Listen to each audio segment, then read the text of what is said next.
can probably hear me typing. Hello, kids. So I am back. I did go have a snack and do the thing and took myself a little break, tiny one. So I am going to be doing the Tarot 101, so to speak. Hi, Nicole. Miami, a couple more weeks. Miami. Okay, so this is a little bit of the Tarot 101 for those of you that are new to me. I am a 20-year veteran paramedic, and I'm all about making shit simple. So the biggest thing for me in learning tarot was that I had to unlearn a bunch of the bullshit myths that we were taught. Like, you know, your deck has to be given to you. And, you know, always learn the Rider Waite first. There's value in those things, right? However, I learned that a lot of it was useless. So that's where we're going to start. We're going to start with a little myth busting. I can't find my notebook, but you guys know me. I'll get around to it eventually. I'm going to burn a little sage because I've been channeling so heavy like tonight. So please share. Now that we got our 1,000, I realize I still have another requirement to meet, which is 4,000 watch hours. So of course my family's all cute going, we're just going to play everything. But I'm still have some things to do. But anyway, so share around. I'm still enjoying this very, very much. I'll be doing you guys' videos the next day or two. Likely after this, I'll be posting them. I don't know if I'm going to actually post them. Oh, today's Friday. My God, Mercury retrograde has me losing a day. I am going to bring that up a little bit, but if you remember the qualities of Mercury retrograde, that's one of them. Being distracted. Yeah, so I'm just going to burn a little sage and clear all of that energy and focus a little bit. So, I did lose track for a second there because Steve is coming on, my little moderator that will help me stay on track. Sorry, I was texting him and he's answering me now. So, like I was saying, a lot of myth busting gonna happen, and there's things that I learned along the way and I want to share with you because here's what I think. I think we would all do better if we tapped into our intuition a little bit more. And then we use other practitioners to keep us on track instead of using them for the answers, because that's truly the goal here. I mean, I love helping you guys out. Absolutely. But the best is being able to do this journey together. And there's Steve. Thank you. I just lost track of myself texting you.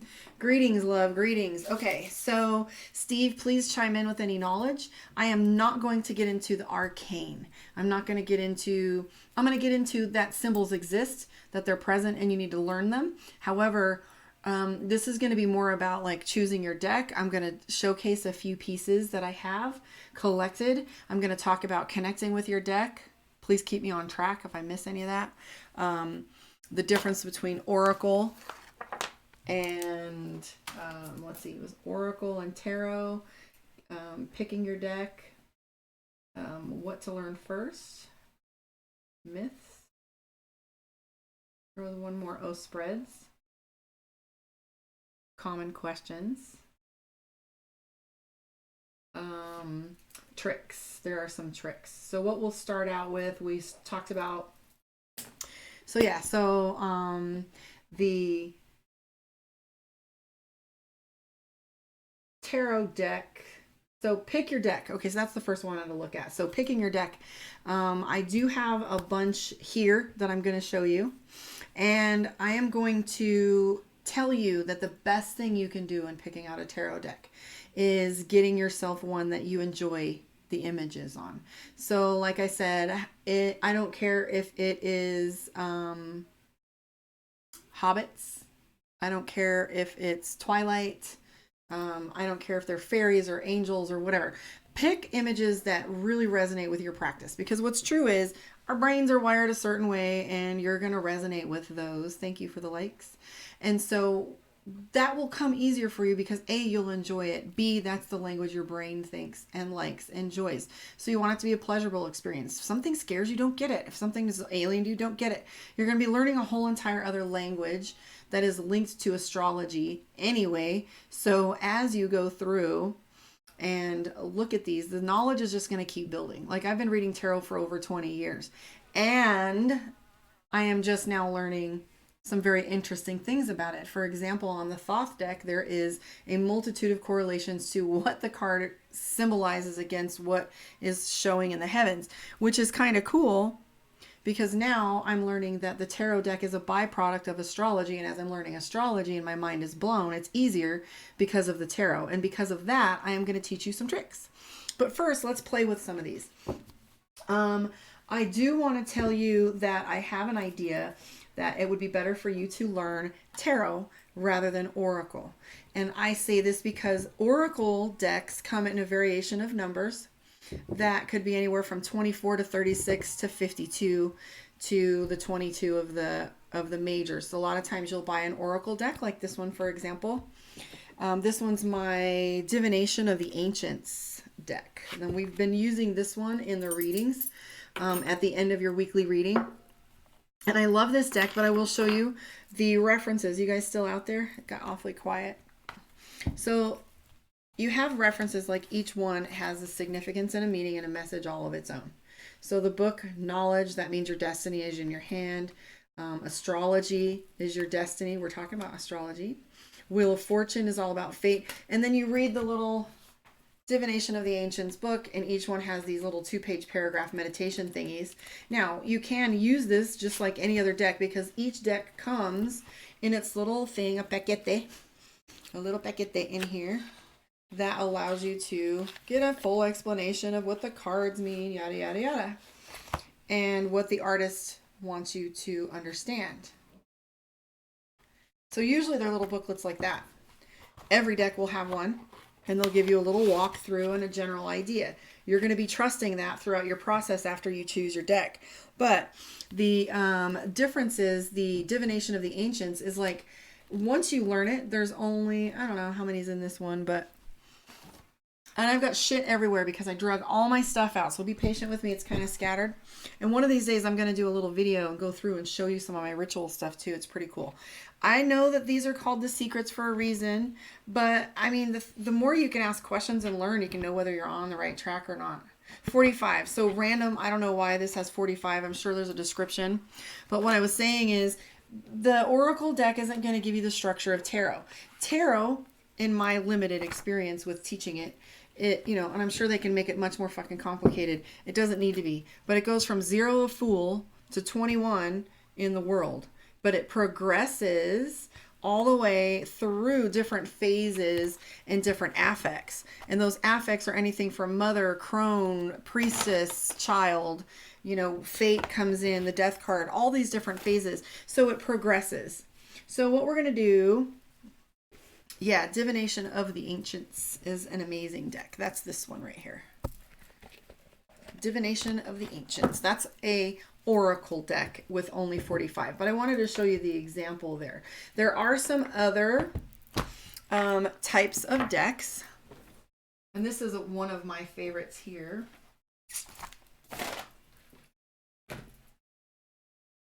It's the Cairo Marchettes. Yes, I am teaching. So this is the Gilded Reverie Leormand, and that's the expanded edition. But this one, they're stunning. I mean, it says CM, initials for me. But they're stunning. However, this one has...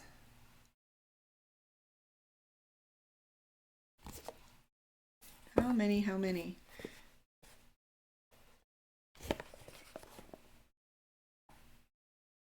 8 special supplemental cards, as well as an extra man, lady, and owls 80-page game book, but it doesn't tell me how many. I know there's a certain number. It's like 24 or something like that. However, this deck comes with, at the end, Alex, I will be doing some question and answers. But right now, this is the Tarot 101 that people were asking me to do. So anyways, in this deck, they're beautiful. However, It is probably the most complicated thing I've ever seen to learn to begin with. So just stick with the simple stuff. It's like 44. There's 44, but look at that. They want you to do a spread like this. And if I've got to learn all of that at once, I would lose myself completely in my head. They're absolutely stunning, but these have 44. And I do use them as tarot now that I understand what the cards mean, and they're awesome. But like I said, as a tool for me, that's something I would use after having gone through the study of how this deck behaves and what the artist is trying to portray, and the practitioner, the tools they're trying to give you. Now, if I had my way, I would use a deck like this. It's absolutely stunning. The colors are just beautiful. They're thick and waxy, and they have this amazing little gold trim on it. They're beautiful to handle. They're beautiful to see. But like I said, fall in love with the deck and then figure it out later. But the truth be told, we want to play with tarot first. I have a bunch of other decks here. Hi, Marvel Girl and Steve-O. This one was a gift, who asks to remain anonymous, but this is the Masonic Tarot deck, and I guess this one is very many times old, and it's very hard to get, and you can't get it anymore. I haven't played with this one yet because we were talking about symbols, and it's huge, and there are 78 cards, which is a traditional tarot deck amount, but I haven't played with these yet. However, we're gonna just have you look at these for the example of different types and sizes. So these are French, King of Wands. So if something like this resonated with you, if watercolor art resonates with you, if something in French resonates with you, you want to pick them. So I could show you a couple examples of how the Tower card, for example, would be shown in a different deck, just so you can get an idea of how the images are the same but different. So if you guys bear with me, I'll chit chat for a little bit. So yeah, you can tell these are my favorites. But so you want to look and see, that's the Tower card in the Jean Bouchard deck that I have. Thank you, Steve. I love you too. One of my biggest fans, Marvel Girl and Steve. Those two are loyal as fuck. All right, so at any rate, each deck is going to have images. Look, see, there's the Tower in that one.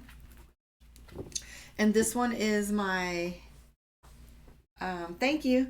This one is my Mystic Dreamer one. And then, of course, you guys know me and my Dragon Tarot. That's my shit right there. And I don't know why I like it, but I love dragons. I've got like 3 or 4 on my body.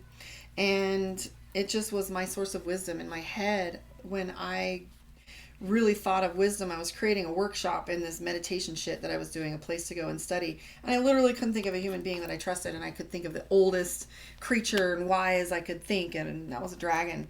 So this deck, there's my Norman Jean. Hello, babes. So right here, this is the Tower card from my Dragon Tarot. So you can see how the images can talk to you a little different, but they're the similar ones. These ones here are so old school. I do not have a Rider-Waite tarot deck. I gave it to my son. It didn't ever one time feel like something I could work with. So that's 16. Oh my God, I opened this box and the Tower card was on top. How cool is that? And I haven't used this deck before, so I'm like, I thought I had sorted them out so you guys could see the order in which they go, and then we'll pick them apart. But anyways, so you see this, we have a bunch of different options for images. I'm not done.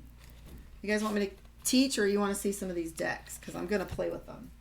Here's another one. This one is literally the Wicca sex deck. Sensual Wicca. Hi, Queenie. So Sensual Wicca has all of these. I'll show you guys if you want. You can tell me which ones you guys want to look at. But the Sensual Wicca one has relationship related images. Some are disturbing, some are beautiful, some are lonely. But this deck I haven't played with enough. You know, there's just bondage and weird different kinds of relationships. So I always wanted to explore with that, being in the LGBTQ community myself. I like seeing different representations of the expressions of love, the good and the bad. So, at any rate, looking for number 16. I'm distracted, so I'm not seeing these in order. How am I doing? My go-to deck is going to be the Mystic Dreamer and the Dragon Tarot. And now I'm learning Thoth.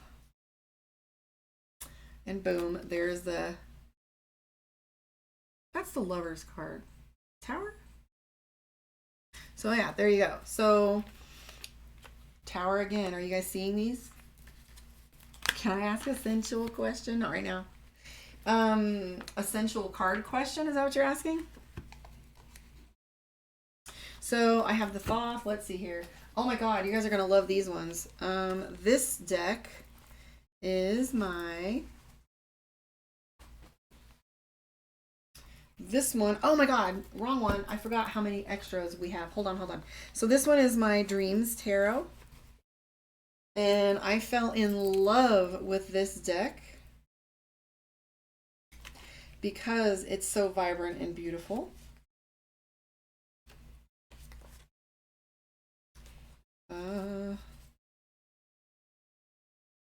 But I want you guys to see these just so you have an opportunity to see how many options you have. To the deck maybe later. Yeah, if you stick around and you're here till the end, I will definitely do that. So the Mystic Dreamer. So there's the Tower card for the Mystic Dreamer deck. And then I have my Steampunk deck.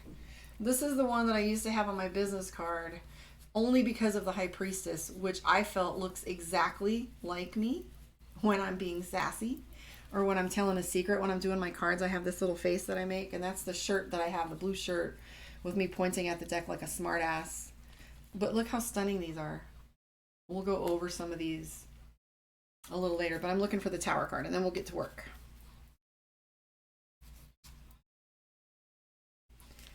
$13,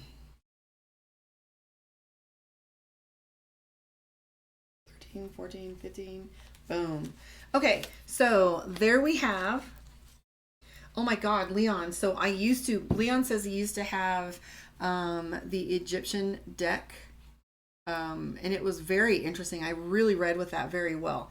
So anyways, you see I have the Bastion, Roy de Bastion, like these are right here. So these are all Tower cards, but you can see how very different in color, images, like what they bring to the table can affect how you think about the cards.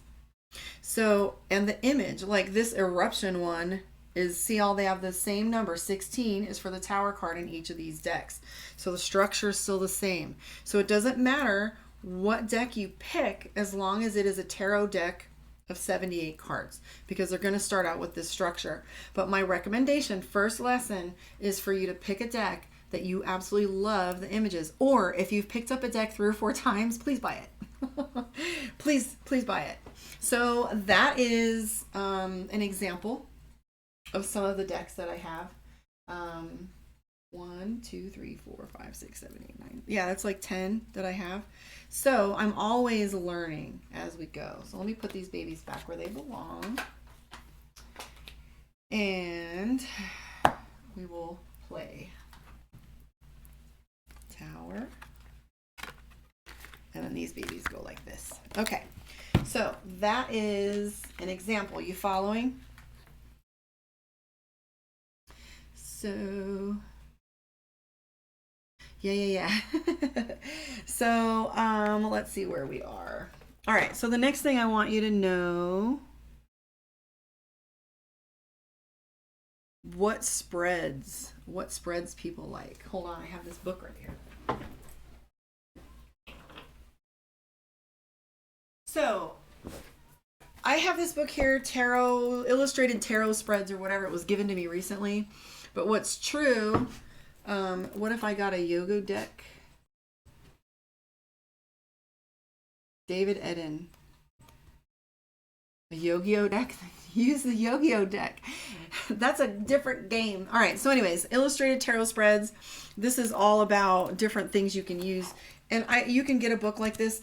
However, each one, so there's lots of spreads that you can do. Like this one here is talking about, this is my current situation. This is the reason, the problem. So this would be the husband treating, you know, all of this other stuff. And then different questions. This can happen if I change something and it doesn't get better. This has happened if it stays, da da da da, things like that. So there's lots of spreads that you can do, but I'm going to show you the spreads that are best for me. Now, the first one that I do is I go to the Celtic cross.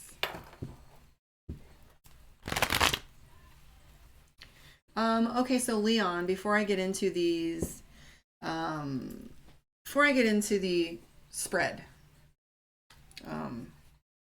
actually, I'm not going to do the spread. That's right. I knew that I was missing an entire step. But anyways, so you're going to do the same similar steps that you do with a cleansing of your body to cleansing your deck. I used to put a little salt in my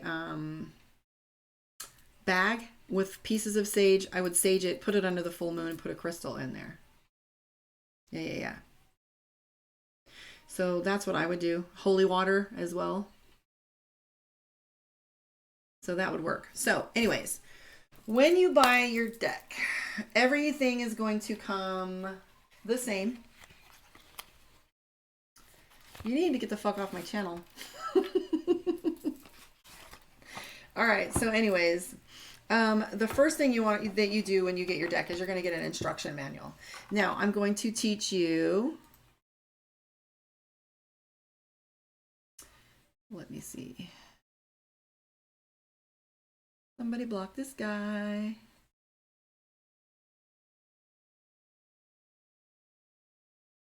Alrighty. So that's how you start that. So anyways, when you get your deck, you have the Thoth deck. And that I have for an example here. So you have a little booklet. Every one of them comes with it. Every single one. Now, the only difference that I would say is each one of these, because these images are slightly different, you do have a little bit slightly different twist to what they're trying to offer. This one being a prime example that we had the sensual Wicca. And the sensual Wicca is, you know, obviously they're going to talk about the darker side or the variances of sex, which is kind of interesting. So they're going to have it skewed toward that. Hence, also an angel deck would be about angels and where God plays a role in the divinity in your life and how they give you signs and here's what to look for. You know, and maybe like the steampunk tarot that I have here is going to explore what it's like man and machine. And there's a lot of little tweaks in there about how our labor is different than what would have been seen. For example, a man carrying a bunch of wooden sticks on his back doesn't equate to labor to us in this day and age. So they're integrating machines with that. There's others too, like the Thoth deck here that's all about the arcane and the astrology. And as you're looking into the cards, you will see planetary combinations within each card. I don't know if you can see these, but this would be like, I don't know the symbols well enough, but it would be like Mars in Gemini or Mars in whatever. So it'll tell you what planetary alignment affects that card. Hence that card is that alignment. That's why they say astrology to the tarot. But so like I was saying, next step for you is get your cards, open them, take out your little booklet. You ready for how easy this is going to be? There is 5 suits in a deck. I'm actually going to play with, I think this one is already separated out. So the first thing that you're going to do, I'm sorry, Moon Baby, we're going to be doing readings at the end of the lecture. So, interestingly enough, what you do here is you have 5 suits. The majors.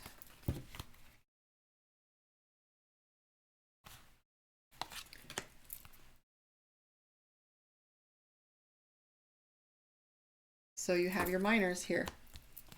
So your major arcana is, arcana, is the difference between how I say the majors are like a volcano and the minors are like your stove. There's a very different energy to them. One's a little more powerful and effective, and some of them are just really chill. You know, like you're not going to talk about going to Walmart the same way you're going to talk about, you know, war coming or something like that. Pentacles and Wands. Okay, I think I'm missing some. However, there you go. So we have the Major card and your minors. So your 4 minors are Cups, Wands,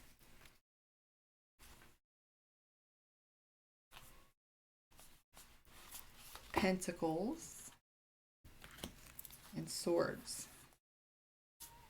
So these are just like your suit cards in your regular 52 deck. Okay, but they all correlate to different areas of your life. So here's your biggest trick. Are you ready? Hello, hello. Hi, Tati Taurus. So Wands typically references work or labor or projects or things that you're working on. The Ace of Cups is all about love and relationships, interchanging stuff. The Ace of Pentacles is about money and finance, and Swords is typically decision making. But I'm going to make this super easy for you.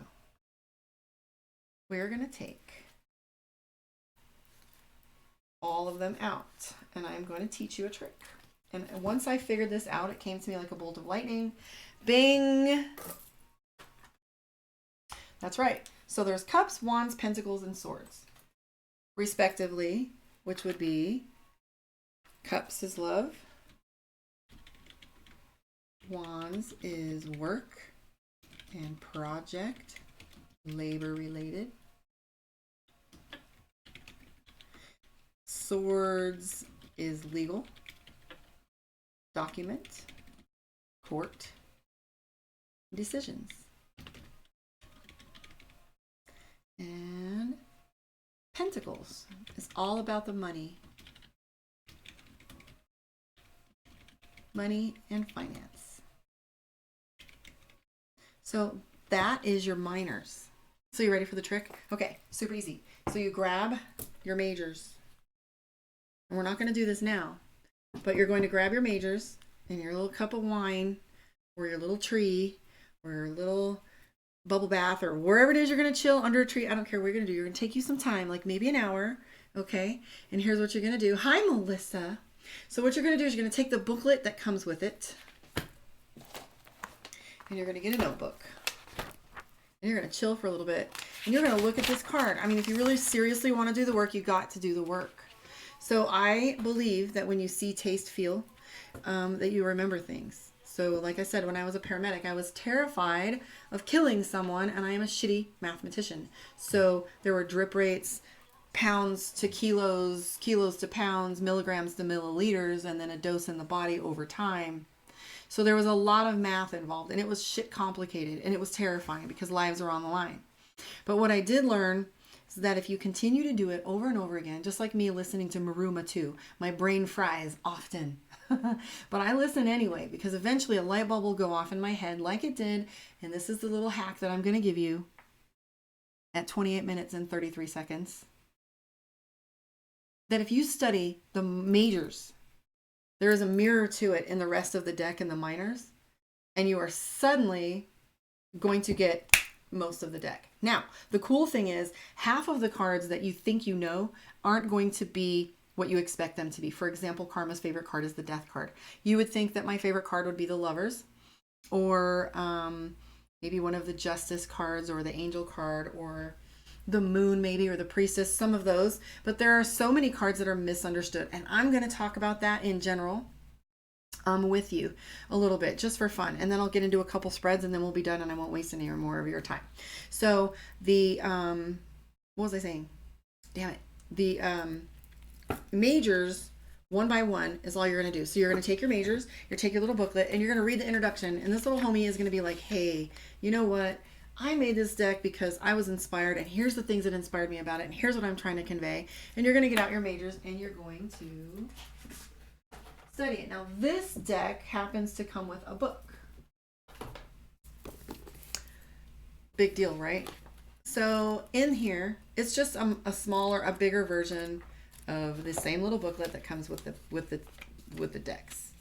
My Mystic Dreamer comes with a book too, and I need to order a new damn one because it got wet.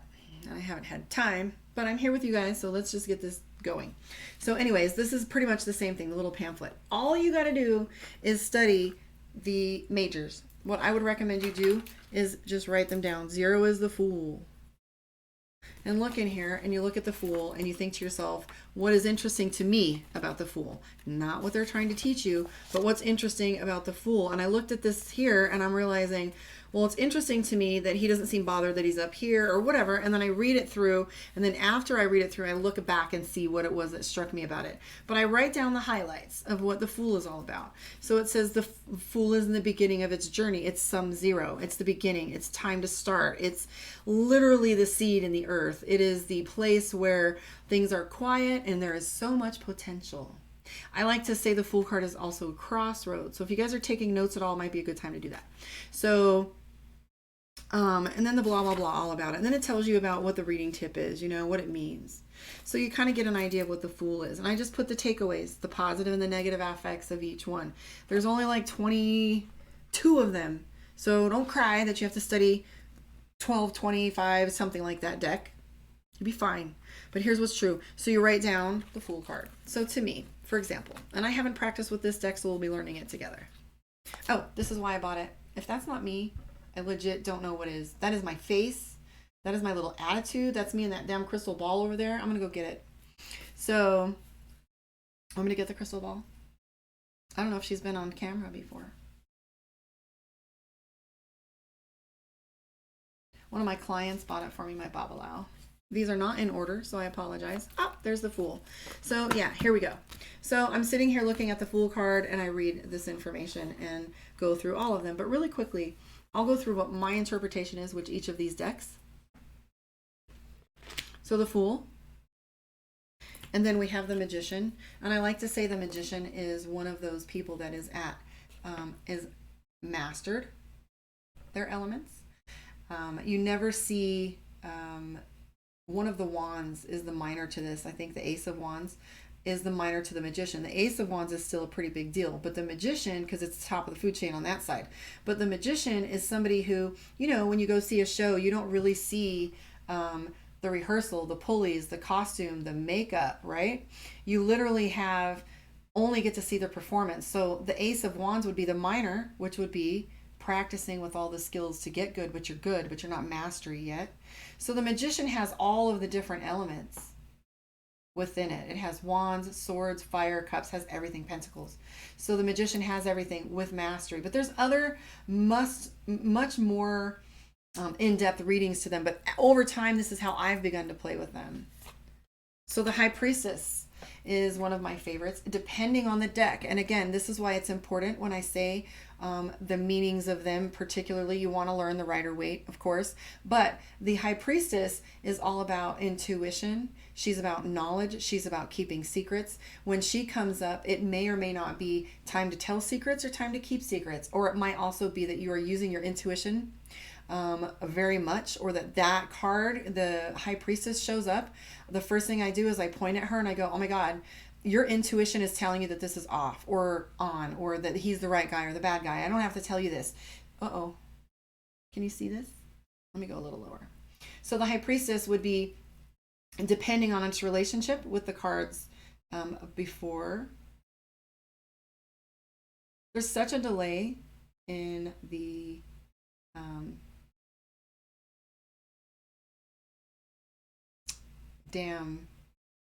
what I'm seeing and what's happening in real time. So it's like 5 or 10 seconds. So let me just make sure you can see it. So anyways, the High Priestess is her attitude as well as her presence, and she's also a leadership card. So as the numbers go higher, the High Priestess is, like I said, power, arcane, knowledge, secrets, womanhood, individuality. Okay, so the High Priestess and the Magician are both similar craft workers. The male and the female, you're always going to see the positive, negative, male, female, and all the aspects within the cards. But notice all the little elements that are in here, because every little detail has a meaning, and they will come out at you over time, again and again, different ways, like how somebody stands or the coloring too. Okay, so that's the High Priestess. So the Empress. Now, she can be interesting. She's really fun. Like in my Dragon Tarot deck, this little bad boy right here, my Empress is protective and fierce, and she's covering a child with her wings. In this deck, the Empress is pregnant, and she is looking for time. She's a time stamper. She's telling me 9 months. She's telling me wait. She's telling me that things can't be hurried. So like I said, that's what I mean when I say the deck behaves. Like this dragon deck, that dragon behaves differently than the Empress would do in my Mystic Dreamer deck. Okay. So the Empress here, this one again is the second reason why I bought this deck. And this is the Empress. Hello, Kevin. Welcome to my lecture. I hope you enjoy yourself. Norman, Jean, everybody's here. So the Empress here, and now this is strictly my interpretation, how my deck behaves, how they behave for me. So I am no guru. I'm not going to go sit here and read for you from the Rider Waite or the old dogma. That's not me. This is 101 karma style. Okay, so for me, in this deck, the Empress behaves as time. Okay, she's got fire. She's a little plump here, so we don't know whether she's newly pregnant or about to be pregnant or just fertile, but she's lounging, like she's legit in her feminine power. And you notice here we have that little princess symbol over here. I don't know what that means. I'm not doing readings until we're done. Thanks, Normandine. I knew you guys would have me. So anyways, there's symbols in here. What kind of time and creation energy do we have? Right? So Empress, when she comes up, sometimes she's about power, and I want to mention power is a huge element in the cards.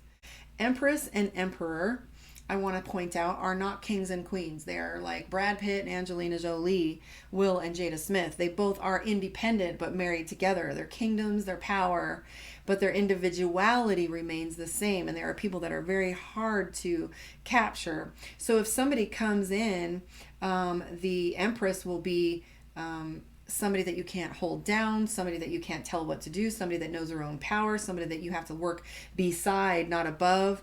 And so for me, the Empress is always about power as well.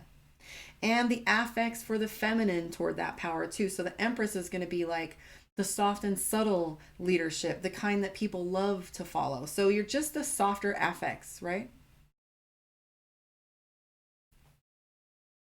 So then we have the Emperor here. Now, an Emperor is a leader too, but an Emperor is usually, if I get the Emperor in a deck, for example, in this deck, the Emperor is somebody that is demanding, and in this one, it's somebody that's usually owns a business. So if I get the Emperor card, I'm like, oh God, he's a CEO. Or if I get the King of Wands, minors to the majors, you have a personality where it's someone that owns a business or runs a business. If I get the King of Coins, the Emperor comes to mind because you're remembering the Emperor first. You're thinking a man of power and money, man in power of love, man in power of decision making. Like if I get a King of Swords, boom, your husband an attorney, depending on what pops into your head. So you don't just look at the meaning of the cards. Once you practice with understanding them and the concepts, just very simply like I was talking about, then you get to see the mirrors popping up in the minors. It's automatic. And so that's what I learned is like practicing with a new deck. I decided I was going to sit down with a pen and paper and I was going to read them and study them, all of them. But then once I learned the majors, I'm grateful that I accidentally learned the majors first, because then the minors fell right into place. So that's the Emperor and number 4. So if you also want to notice and go into numbers, 3 for Empress, creation energy, wild number, wild magic, 4, strong, square. But you want to notice the symbols in each of these too. So we have the gears, the machinations, and a capitalism like on the top here. And we have all this Illuminati pyramid looking stuff here in gold. Notice the coloring, the tone. And what I mean by coloring, like the shade and shadow, what is hidden. And you know what's messed up is like tripping on this card, like you would be looking and there's a cat right there or something that I didn't notice till 2 years later by paying attention or what your awareness is drawn to at the time. So you're also looking from color. You're going to look for shading. You're going to look for bright and dark spots. You're going to look for animals placements. etc. This is the Hierophant. To me, the Hierophant is always a teacher, depending on how the deck is drawn. Now, this one, I would say, is an elderly man that's welcoming a Babalao. This is a priest or someone that's got the time and the comfort to be in the, the energy and the kind of love in his heart to do the teaching that we're looking for. Someone we put our children in front of. And there's books and knowledge and keys. Right? And 5 is a strong, solid number. So, for example, the Hierophant over here in the Mystic Dreamer deck, let me show you the difference. Just on imagery alone, and I'll do this for a couple of these too, if you have the patience. If you guys have the patience to hang out with me. Well, they're not sorted because I was working. Look at the difference in the Magician here. So just because in particular, if I pop out of nowhere and say your man's a stubborn asshole, it's because of how the deck shows me they are. And I will teach you a pearl on how to pull apart relationships, personalities. Like there's a difference in the Empress there. When I was talking about my favorite deck being pregnant. This is the fall. This is September.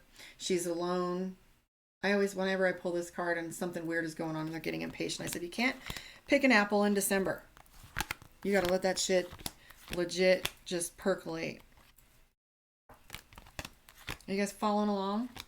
Am I going too fast? Am I leaving anything out? Do you have any questions? You want me to hurry up? Where are we at? Habla conmigo. Or I'll start singing or some shit. All right, here we go. So there's the Emperor for this deck too. But based on the types of images, yeah. So the Emperor right here is like, look at the difference. He's sitting on top of the world. He's got like Mars behind him. So this guy's a little bit more of a powerful guy, a little bit more of an attitude, right? So like I said, the tone of the card can change even though the meaning can particularly stay the same.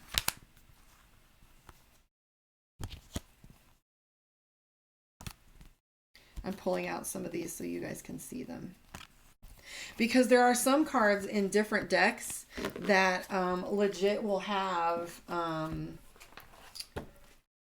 really drastically different behavior than a different, like than this deck or over that. So I am going to pull some of these out for you to see. Ooh, I want to keep that one as an example. That one is an example. All right, cool. Okay, so we were looking for the Hierophant. Now, the reason why I say that, the Hierophant. So the Hierophant is a teacher. But I want to show you this teacher card. I swear to God, if I didn't pull it out, I didn't pull it out. So this deck got wet, so it's sticky. I need to buy a new one.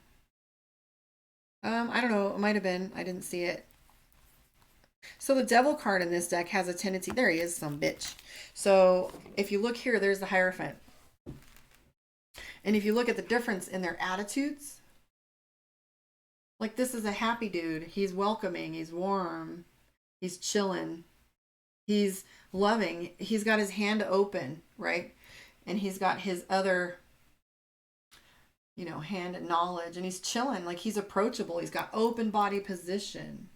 He's got wisdom behind him.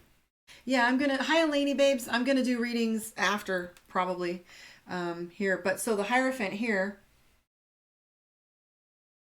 books, she's got her notepad. But look at the difference. Asshole. Complete asshole. He's between two pillars. He's got the trappings of education and knowledge. He's got the light, the candles, the light, right? But he's sitting on top of the books. He's got his hand in the air. He's got his leg crossed with attitude. He's got even some religious trappings behind him to give him clout. So you see what I'm saying? This is the same card, but it is behaving very differently. Example? So you like it? Mm-hmm. So the next card is everybody's favorite, or everybody thinks they should want or enjoy, and that's the Lover's card. And to be honest with you, The Lovers card is not my favorite. It is literally upsetting to find because I sit there and someone comes on the channel and I pull the card and they're like, oh, the Lovers. And I'm like, oh, that's not always great. So, oh, boom, good example. So this is the 10 of Cups, which is the minor to the Lovers card. So, and there's the Hierophant in my dragon deck, by the way. So the Hierophant in the dragon deck literally talks about the structure and tradition of a religion because it has every single symbol they can. And there's a dude here holding a puppet. And you can barely see the little dude, but he's pulling the strings. So usually this card in that deck, I'll be like, yo, somebody's yanking your chain or manipulating you. Why? Because that's how that picture feels. So if you ask me when I'm doing a reading and I'm screwing around changing decks, you'll know why, because they behave a little differently. Now you see what I'm talking about. And look, here's the Emperor in my Dragon Tarot. Yes, exactly, Norman Jean. The Two of Cups is my favorite Lovers card. I like that paired with the Four of Wands. So that's the Emperor in that one. And he's got the trappings of power too.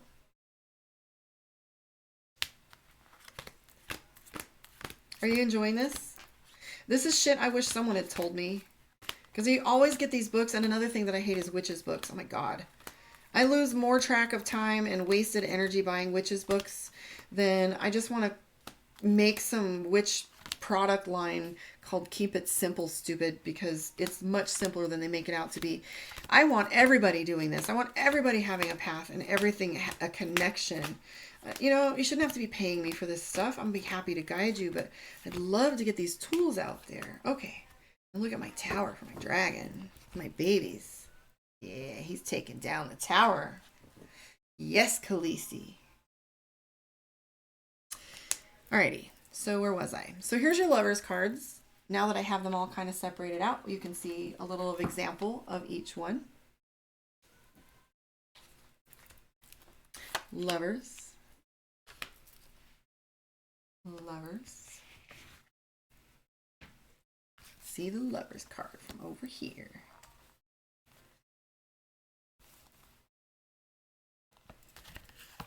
So the cool thing about the Lovers card, I'm missing one. That's it for now. Okay. That's what I did. I had 4. So the interesting thing about the Lovers card, for example, so in this deck, the Lovers card, the like I said, I'm no guru, but I will tell you what this medic, this little MacGyver, I have to figure everything out how I do it. Okay. So the Lovers card is these two coming together, and this doesn't look like a passionate union to me. I mean, it might be a passionate union, but I always see this and I think chemistry. I always think of two people coming together, and I call this card my tango card. So for example, when I see this card out of the Dragon Tarot, the tarot card, I see it and I go, boom. I'm like, oh, you've heard me, Marvel Girl. And Steve too. I'll be like, there's some passive aggressive, on again, off again energy between the two of you, where you guys toss each other back and forth. Or if you think about the 50s, where they always had these tangos on TV and they throw each other away and they don't look, and then they look and they watch each other, then they come together and there's this passionate moment and they go back apart. So when I had this deck, it always reminded me of clashing. So this one over here, the Lovers card, has an angel blessing a couple. And this is the very traditional Victorian looking modernization versus the feminine. So the divine feminine is posted right there on the right hand side. And then we have the masculine identified as machinery and industry. And we have the union blessed with the wings and the smoke. I mean, there's so much symbolism to this. I love it, right? However, that's a different ideology of what love looks like. This is the traditional sense. You know, this is the American picture. All the electricity is going nuts over here. My phone keeps flashing on and off with no notifications. Are you sending me some love messages? Share my shit. That's amazing. So Marvel's saying a hand given and a hand taken but never committed to the Lovers card. Sometimes, yeah. But then over here, this one is the Lovers card with the sword in the middle and these two trying to get to each other at the top. So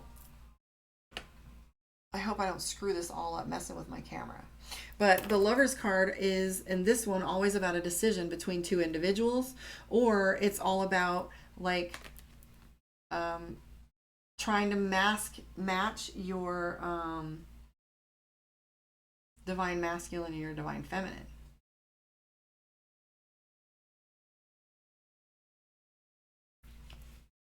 But this one always comes up like a decision too. I always think of somebody going, oh shit. But it depends again on how these pair up. Like if I have the Lover's card next to somebody with the Four of Wands, I'm going to say, well, he's really traditional because I'm seeing that he likes marriage and the Lover's ideal. And then depending on, like, if I get this one with the Fate card paired, that would be a soulmate. If I get this one with the Tower card, it's going to tell me that y'all had a fight. So you're going to look at these and see how they behave. Okay. Let's see what's next. I'm making a mess. So then we have the Chariot. So, and notice this is the minor to it.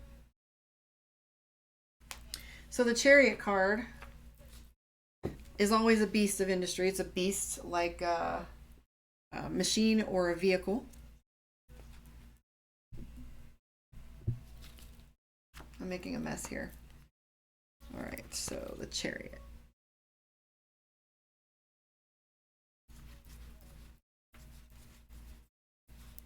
Boom, there's the Chariot. And the Chariot on this one. So that one's all, the Chariot to me is always about like movement, vehicles, travel overseas, especially if I get the World card, for example, with the Chariot. God, these are so sticky. I need a new deck. There we go. So it's always got the horses, you know, think horsepower. Okay. So this one in the Mystic Dreamer deck, she is having a tendency to, she's got two wild horses looking in two different directions. She's got crows flying ahead of her. I'm thinking of Brigide when I look at her. Hi, Scorp. So yeah, so she has two animals going through the mist. It's not clear the direction she's going. They're two strong-headed horses. They're kind of antagonistic toward one another. It's a full moon, so time is of the essence. She's got a little fairy lights and magic here, and there's barely any trappings in her hand, but she's like got to go. So the thing on this Chariot card is like reining shit in, right? So this one is all about mastering. She's one-handedly driving this Chariot. Okay, she's wearing clothing unknown to her gender at the time. She's a little innovative, so she's all about innovation and also movement. Now, these paired with the World card is overseas travel. These paired with a Trouble card, I always say, what the fuck happened to your car? And they're like, how did you know? I'm like, it's Chariot, just don't worry about it. So then here is the Chariot card, and this one in the Dragon deck always makes me feel like someone's looking for something. You know, but this one always feels like a positive card because all the damn bubbles. I don't know what it is with that deck and bubbles, but that deck has bubbles all over it. Okay, so Chariot. Okay, so the next card is the Hermit. So this one here, the Hermit card in this deck, which is the Steampunk Tarot deck.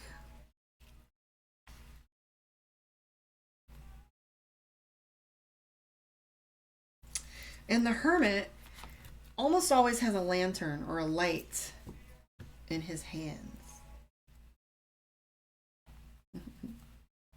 I'm actually kind of having fun. I've been meaning to do this for a really long time. Ah, there we go. So see, one of the similars in this one is that they all have a lantern to light the way. The premise behind the the Hermit, is isolation. Okay. And to spend time alone. So whenever I get this one from the Mystic Dreamer, when I read the book, I went back and I was really excited. He's got books.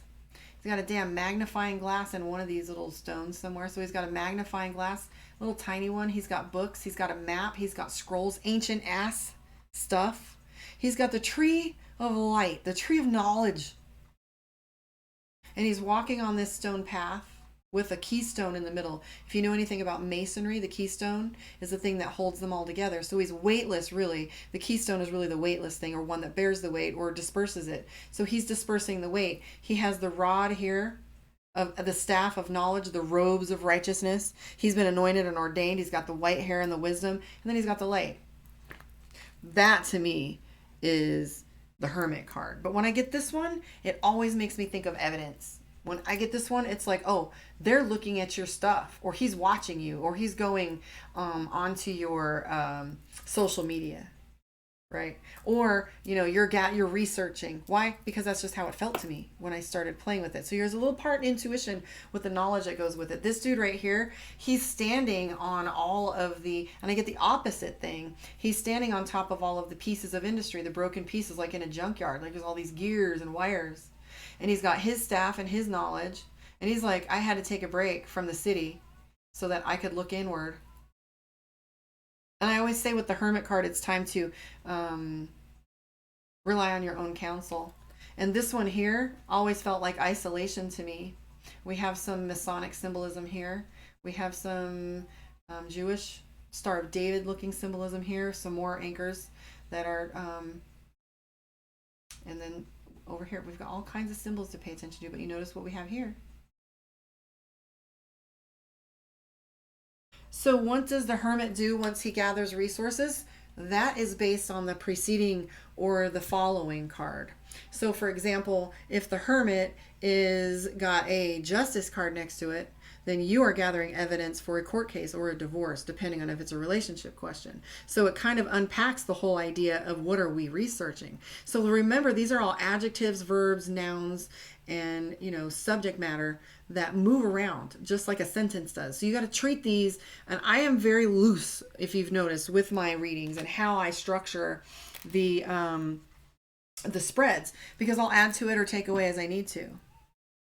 So then I have the Hermit here, which is isolation. And I always say when I see the Hermit, like hand over fist, it's time for you to rely on your own counsel, period. Like take some steps back, stop listening to people. So then we have the Strength card. I haven't really identified with this one on any deck to have it be a favorite or a dislike or anything like that. But it almost always has a woman with a lion. The number is 8. We have the ellipsis and light. But it has to do with personal strength, coming from power first.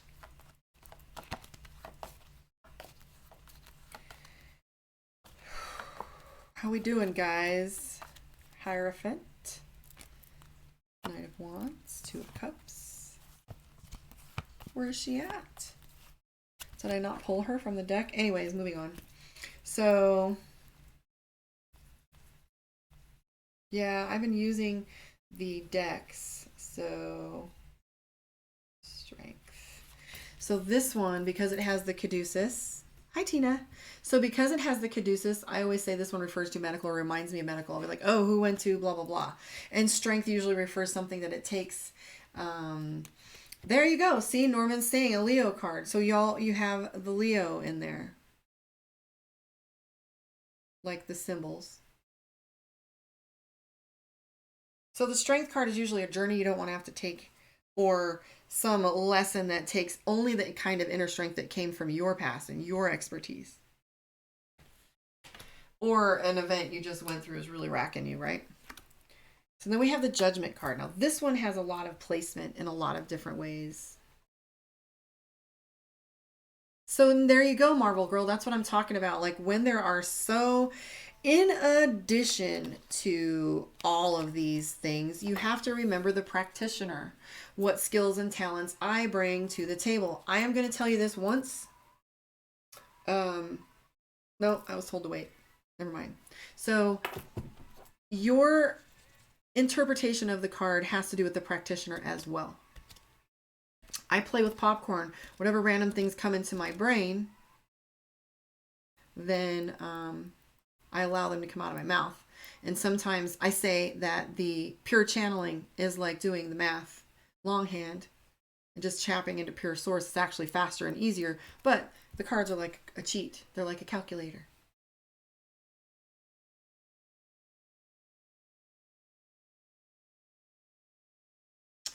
Where is the Judgment card? So the Judgment card always looks like stress, something that's stressful. And I missed one from here too, but I do like Temperance. So anyways, I didn't pull that one. So right here, the Judgment card, this one is really just all about these two's kind of travels and looks like business talk to me. This one always made me feel like there was stress going on. I call this one the three-headed dragon because I say there's deadlines and pressure. And then this other deck over here, I always say, I can't find it right now, but it's all about Judgment Day. Like there's two angels and it's like, dude, this is the time of reckoning. I'm actually going to find it for you because the Judgment card in this deck really does behave strikingly different.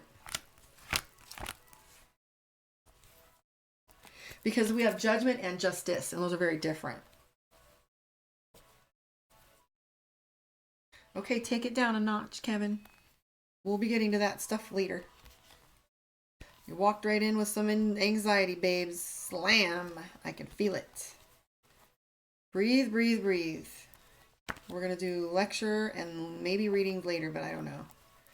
So, the Judgment card, like I said, it always feels like something's going on. And you have, ooh, that's another favorite. My God, I could do this all night with you guys. Please be right here. Nope. I don't know what happened to it. I got cards everywhere, guys. Anyways, so stress. This one always plays with the three angels calling you forward, where I say now it's like time to reckon. You have to pay the price. So, when you get the Judgment card, it's about like, bro, the angels are calling you up. You are having to stand in the face of whatever it is you're doing. And that card in that reference. Okay. A little distracted by that. So the other one here is the World card. Oh, no, that's an ending one. What did we just do? So let's see. We have the Wheel of Fortune. The Wheel of Fortune is a favorite. That's fate. Okay, so I haven't learned this deck, but you can unpack it. Look at all the symbols that are going on there. I don't even know. There's supposed to be 12 for all the signs of the zodiac. So you have all the zodiac. And then you have time. That looks like Druidic numbers. This is pagan, Wiccan.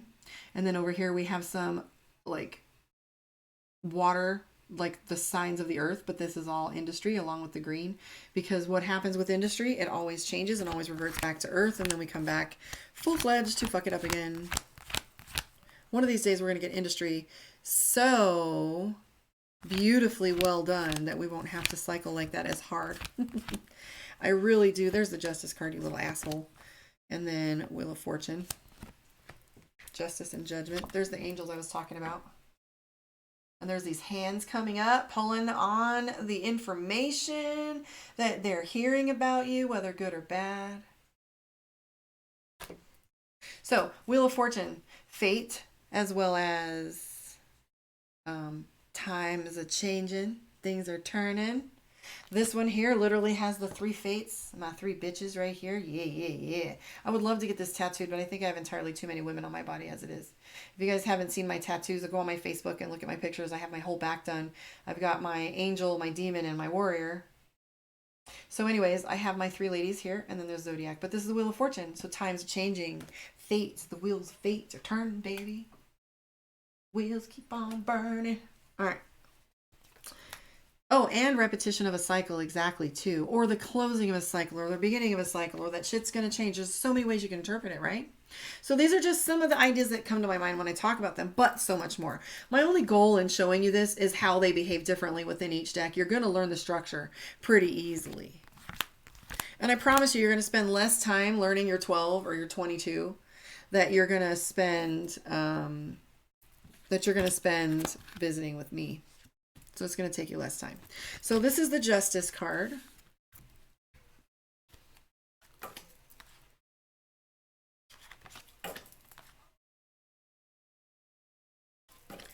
Let's see here. It's a Justice card. Ooh. Boom. So the Justice almost always has two pillars. Okay. So that's right, Proud Mary. I can see you now. Okay, so the Justice card, and this is another favorite of this deck. I should probably be using it more often.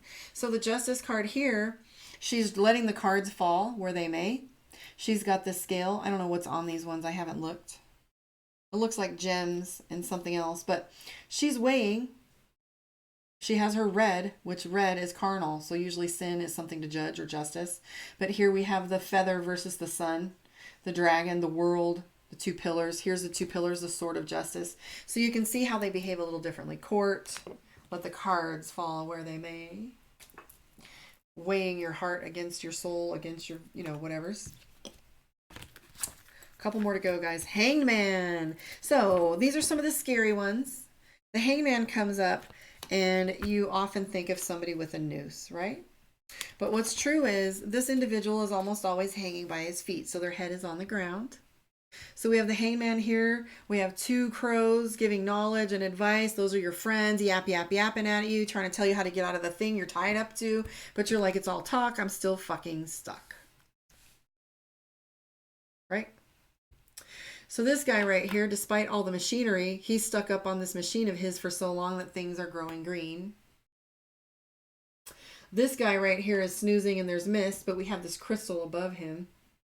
And he's got this little new moon or a part of a moon where he's just got to wait till the full moon. The hangman about purgatory, being in between. That's not your boyfriend. That's not your ex either. That's applying for a house, waiting for it to go through. That's applying for college. That's waiting for that pregnancy test or test from a doctor. There's a lot of interpretations of that, but that's just some of them. Let's see here. A couple more to go. Ooh, this is my favorite card. Okay, so in this deck, maybe not so much because she's all about grief or walking away from something, but look how beautiful these are. Karma's favorite deck. Favorite card of a reading when I see the death card, because I'm always like, yes. Because it means change. Like if somebody's changed their behavior. I've only had the death card come up twice in a reading where it was regarding a real live death or pending one. So this one here is about release. She's literally releasing. Sorry, I'm so used to putting my cards at the top. So that you can see the rest of the spread. But see the death card, the skull is decaying, but if you look at the top, she's releasing, like this is a blessing. And she's got something left behind, and that's okay. Everybody's going to be okay, but you see the aura lighting in here. It's the fall. It's time for things to change. This one here almost looks like this is the woman that's coming from on a pale horse. Even though she's got the sickle, she's wearing white. I don't know if she is the death or she is the woman that he's mourning. I don't know, but there's a lot to this card too. So it's all about change. This one here is about time. I almost feel like that's lovers here. Two pillars, two decisions, two sides. And then we have the time and an egg. So the passing of time and the growth of something new and the death of something else. So that's always great if you want to ask a yes or no question for that one. Temperance, sorry. I'm starting to zone out, guys. Really, really channeling right now. Temperance. Ooh, I do love this temperance card. Come to think of it. Let me show you why. So much went into, I think the artist rendition of this card, that they had a lot of passion to it because I perfectly resonated with it when I read the description. It was so well put. Temperance is all about balance. It's about finding, Maru always gets this card. It's about finding your space in between the heavens and finding that work-life balance, or finding that spiritual balance versus intellectual, right? Okay, so temperance, she's pouring cups from one cup to another,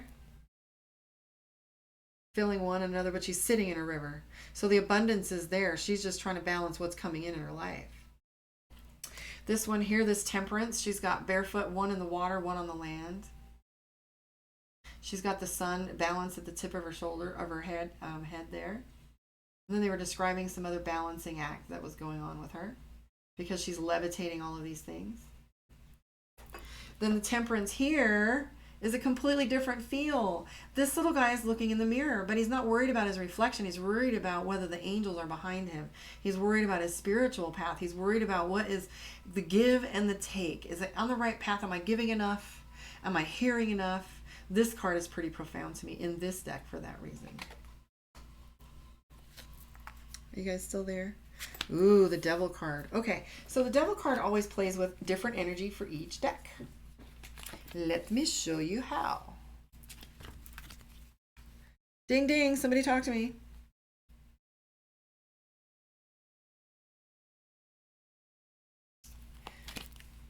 Alrighty. So here we have the Devil card. Mystic Dreams, the Steampunk Tarot, and then we have the Devil over here in the Dragon. So what I have over here... Okay, Brittany. So the Devil over here is bondage, chained, fire. When this in this deck, in the Dragon Tarot deck, I'm always getting that somebody's lying to you. Over here in the Devil card in the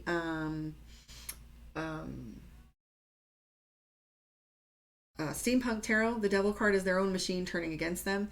And over here, this one is all about sultry behavior, addiction, and there's somebody here telling her everything she needs to do, but she's not listening. So whenever I get this one, it's all about substance abuse or whatever.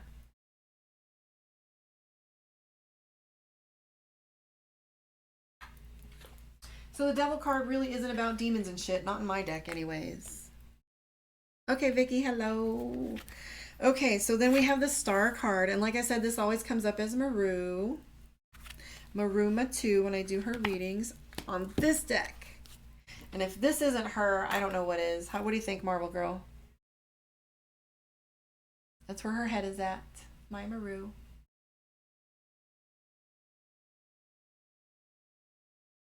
Used a peppermint essential oil to wake up. Good. Well, I'm not going to be doing this for much longer. I'm going to wrap this up and then I'll come back. But so this is Maru too. Whenever I use either deck for her, this comes up. But so the Star card, especially in my Dragon deck, she's doing the day-to-day work, which is our 3D, but her mind is on the 5D. She's having a hard time finding out what her true path is here and whether this is worthy. As above, so below. Okay. This one here is all about mastery of Star. I don't even know. I haven't checked this one out yet, but how it feels to me. You know, and she's got this complicated, complex, beautiful moonscape behind her. And she's got the wings and the star and her hands in the stars. And then the Star card over here, she's all about reaching back for the stars. So same thing as this one.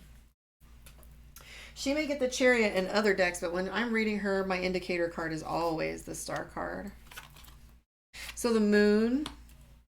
The Moon is all about fear, mapping, indecision, knowledge. They almost always have two pillars.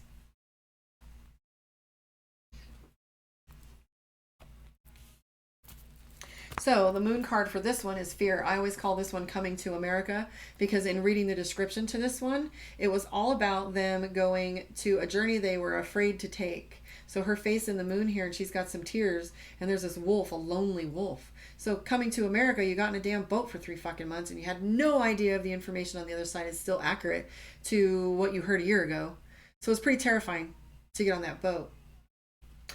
This here, the Moon card, two pillars. If you notice, both of these have the moon, full moon. This one has literal lights shining on the moon. You have the light going down the middle to the crab. The crab is about secrets, knowledge, fear.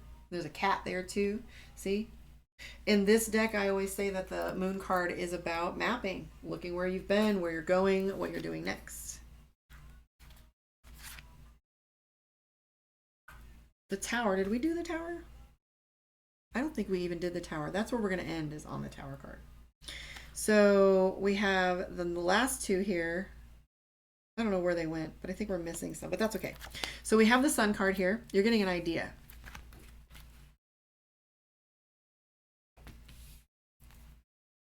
No, we did do the Tower. I remember talking about my dragon, my favorite guy. So the Sun.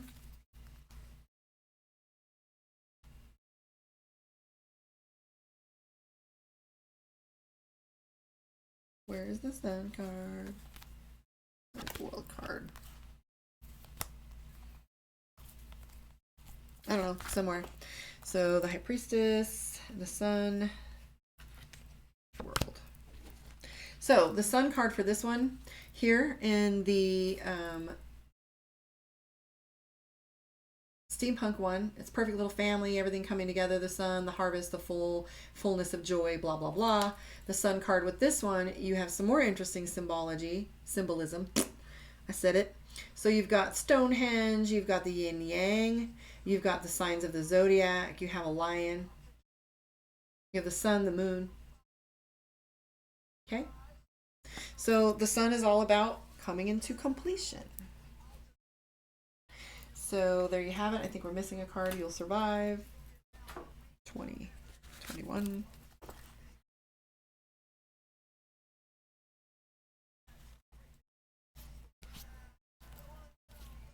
That's pretty much where we're going to stop for now, though, guys. So, any rate,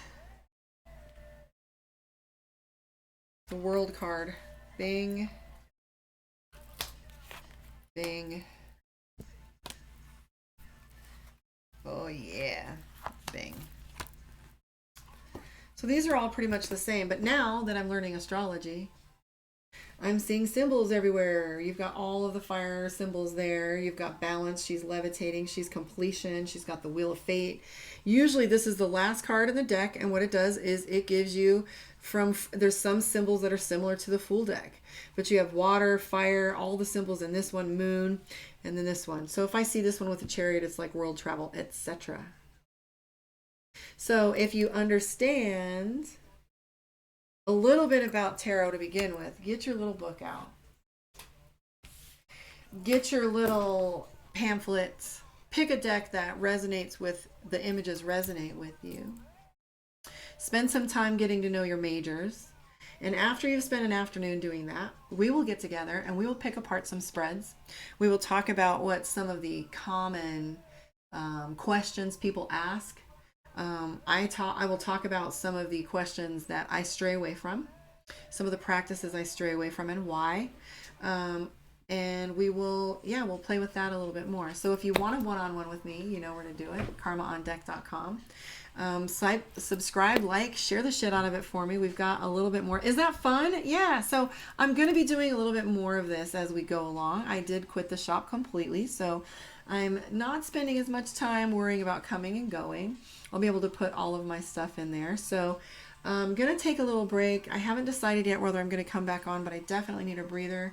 I literally can't see the screen anymore. I'm channeling so much that I'm seeing dots and symbols instead of you guys, and I keep losing track of myself because I keep wanting to do readings and say other things. But I did want to get that out. I've been promising for like 2 months that I would do it.